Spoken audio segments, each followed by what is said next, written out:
Su Excelencia el Jefe del Estado llega a Fuenterrabía, donde se pone de manifiesto una vez más el entusiasmo y el fervor con que en todas partes se acoge la presencia de nuestro caudillo.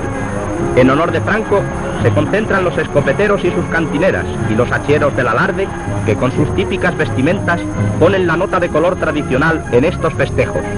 Brazos alzados al cielo y vítores incesantes saludan a Franco que presencia el desfile de las puertas.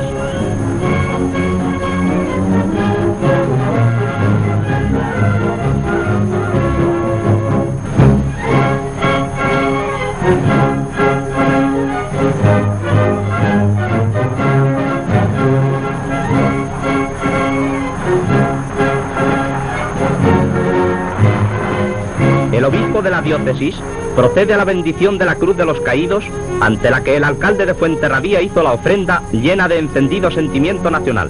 Al pie de esta cruz, representantes del ejército, de la marina y de la falange depositan una corona de laurel.